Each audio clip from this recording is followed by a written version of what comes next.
برای پلن مهاجرتیشون دوست دارن که بیام وینیپگ. راستشو بخوایم من خودم وقتی که میخواستیم بیایم وینیپگ حدود تقریبا 1 سال پیش هیچ ایده ای نداشتم و فقط تو گوگل سرچ میکردم، چون فکر میکردم که اینجا خیلی شهر کوچیکیه و شاید مثلا تورنتو نباشه، چون ما چند ماه تورنتو 7-8 ماه تورنتو بودیم و بعد فکر میکردم نکنه خیلی خسته کننده باشه، نکنه که کوچیک باشه، خیلی خوب نباشه. به هر حال یه سری تصوراتی داشتم دیگه و خدا رو شکر افتادیم الان تو دست انداز. یه ذره بیمون تکون میخوره ولی اشکال نداره دیگه. اومدیم نه اونقدر ما میگن کوچیک نیست و خیلی شهر باحالیه. از این لحاظا خیلی نگران نباشیم که امکانات نداره یا کوچیکه یا اون حرفایی که میزنن آقا زمستونش اینطوریه فلانه. بعد خیلی سرده، مثلا امروز 10 سپتامبر و هوا خیلی خنکه، ولی خب با یه دونه کاپشن یه دونه موجی و بله سرماهای خیلی سخت هم داره، ولی خب اگه وسیله داشته باشی یه خونت نزدیک ایستگاه اتوبوس باشه خیلی اذیت نمیشی. و حالا این خیابون کنستونه که داریم میریم به سمت بالا. از استرلینگ شروع کردیم، اینجا جای خوبیه نسبتاً توی وینیپگ و هوای شماله. وینیپگ اینجا نسبتاً جای خوبیه و خونه‌های خوبی داره. شاید یه مقداری خونه‌هاش نسبت داونتاون بالاتر باشه، ولی اگر که بچه مدرسه‌ای داری یا این که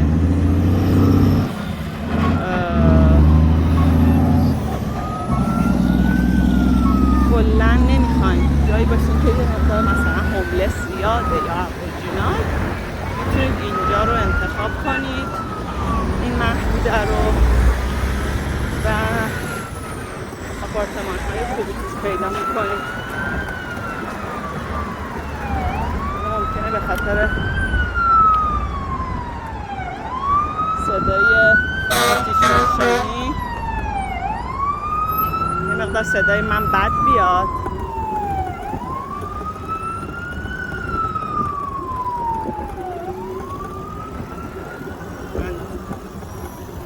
دوباره بگم که اگر که میگم دوست دارین که بچه‌هاتون مدرسه‌های خوب برن و یه جایی باشین که خیلی با هوملس ها در ارتباط نباشین، چون بله یه مقدار هوملس داره، ابوریجینال داره، ولی قسمت‌های داونتاون به بالا و بالای رودخونه، پایین رودخونه نه سیفی. می‌دونی که 2 تا رودخونه داره وینیپگ، آسینیبوین و رد ریور، و پایین این رودخونه یه جای مناسبیه و خیلی خیابونه بود داره، ولی بالای رودخونه نخواهده بود. اکثر پایین رودخونه واحده خوب پیدا کنید بگیرید، ولی خب طرف بیایید به سمت غرب که اینجا تقریبا قسمت غرب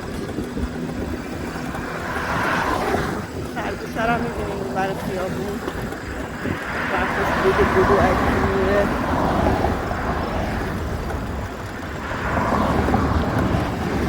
اینم بتونم بگیرمش.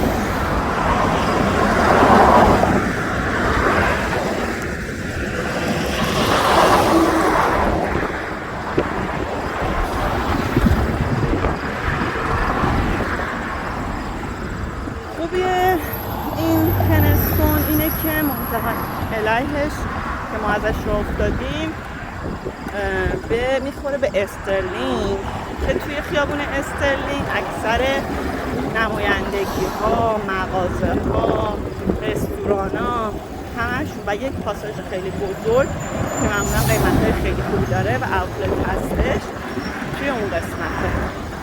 یعنی شما حالا با یه دوچرخه یا پیاده یا حالا با اتوبوس کلا 10 دقیقه یه رو میتونین به اینا دسترسی داشته باشین.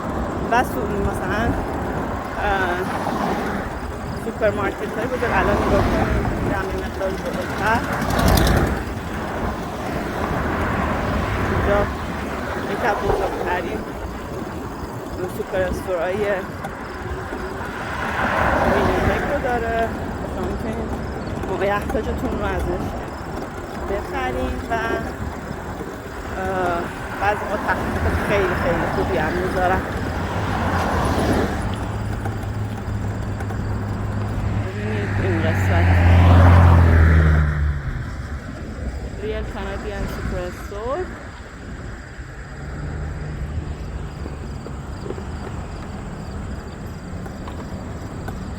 و بانک ها همون قسمت یه دسترسی خوبی هم.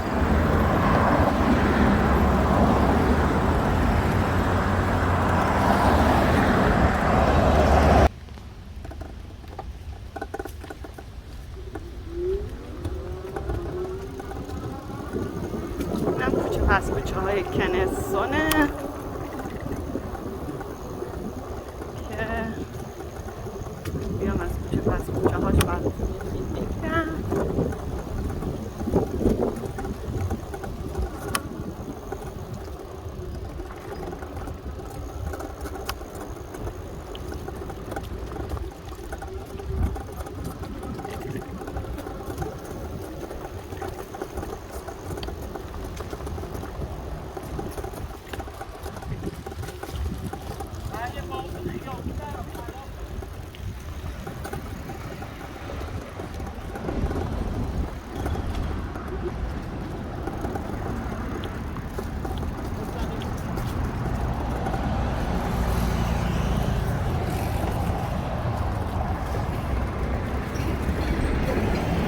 دوباره برگشتیم توی کنستون سمت شمال.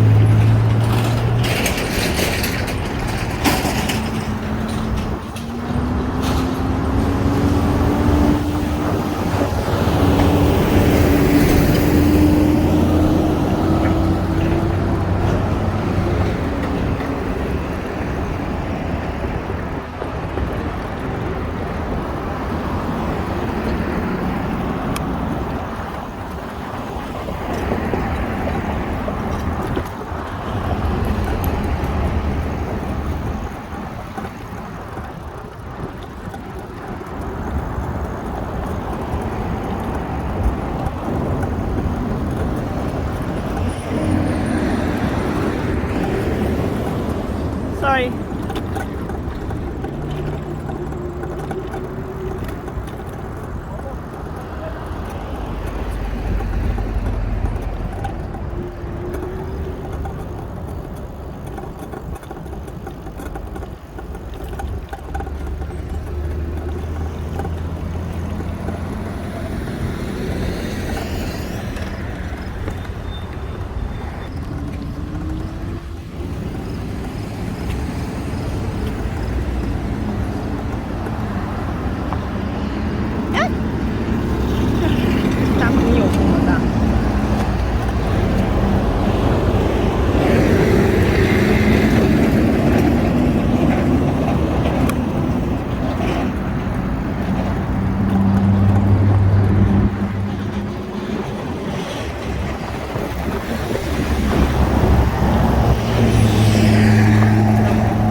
خیلی خوبی داره که حالا میتونم خونهش رنت کنید هم مدرسه و مکتبی که بچه هاتون نزدیک باشه.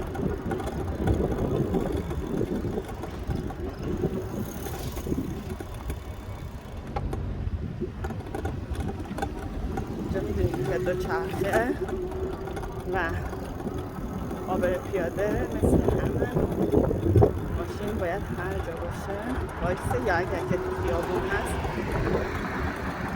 از دوچرخه فاصله‌اش مراعات کنه.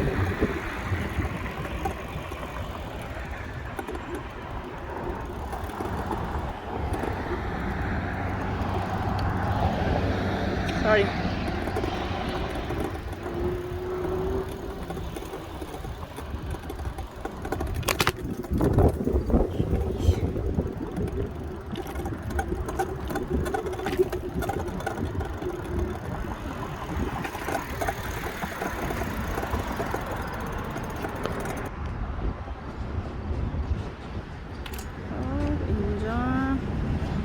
کافه، دو تا کافه خوشگله تو خیابون کوریدونه. استلاس که چند تا نمایندگی توی وینیپگ داره. میریم تو ببینیم چیا داره. هات چاکلت، کروسان، سینمون بان و کافی.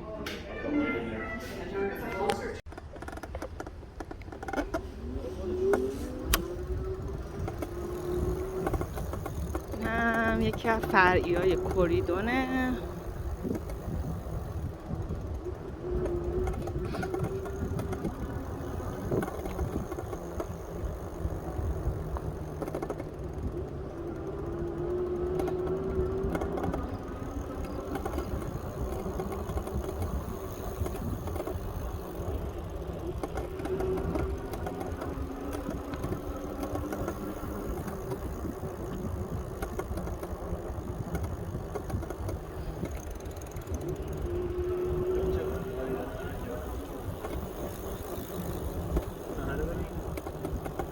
محله اینطوری روش میشه. این خونه ها قدیمیه، ببین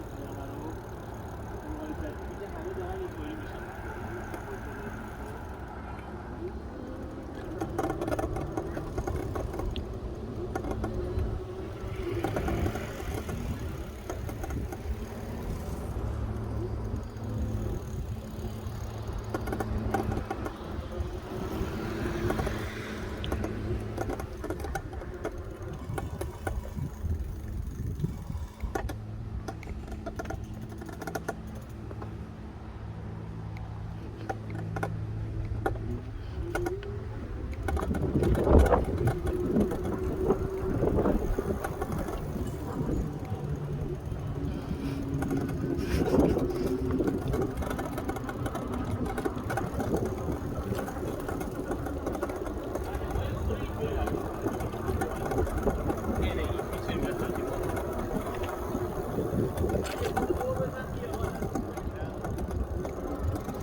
محلهای خوشگلیه. ممکنه که همه جای وینیپگ هم اینجوری نباشه، ولی خب میگم اینا جز محلهای خوبی هستش در وینیپگ.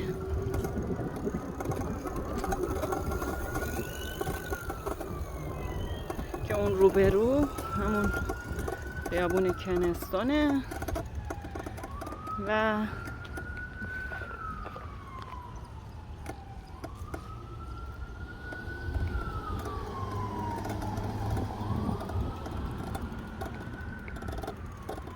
سمت عقبمون که میره به سمت پمبینا.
اینم از کوچه پس کوچه های کوریدون.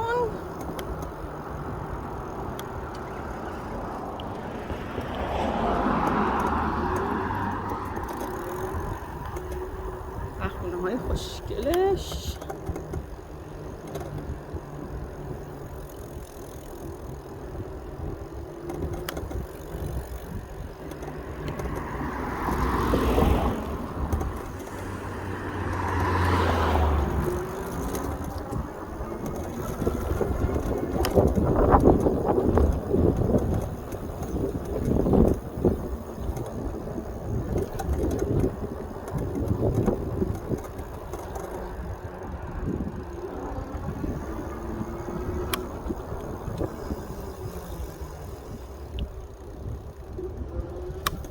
مستقیم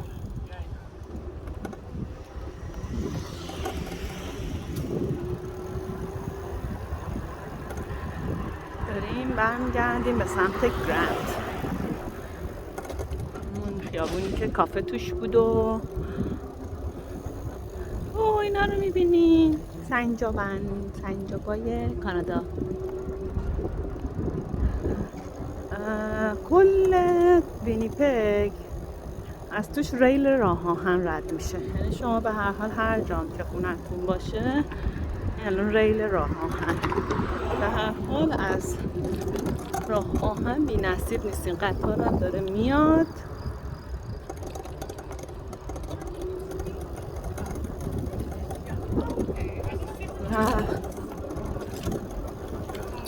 در بهترین محله ها هم به هر حال قطار رو داریم.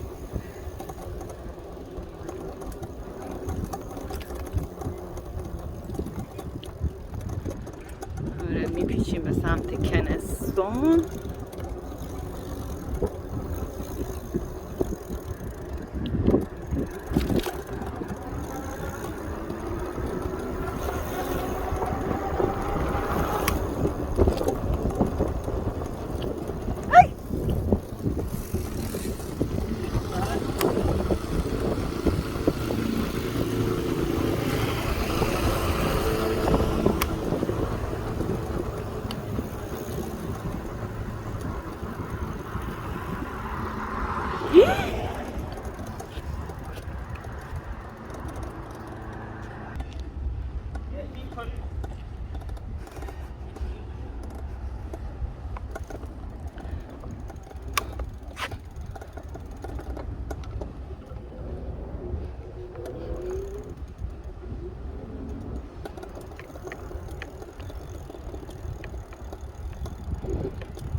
همون کنستونی که ما به سمت بالا اومدیم و الان داریم به سمت پایین میریم. منطقه از این خیابون موازیش خواستم محله ها رو هم ببینیم که مدلشون چی جوریه، یه ذره بیشتر آشنا بشید. البته خب اینجا بیشتر خونه ها ویلایی هن دیگه. آپارتمان ها بیشتر بر گرنت و یا بر کوریدون و یا تیلور هم، به خاطر اینکه خب اونجا معمولا ایستگاه های اتوبوس و اینا راحت تره دسترسیش و اکثر آدمایی که میرن آپارتمان خب معمولا نیو کامرا هستن و اینا معمولا حالا یا ماشین ندارن یا اینکه به هر حال میخوان که نزدیک سیستم حمل و نقل بشه.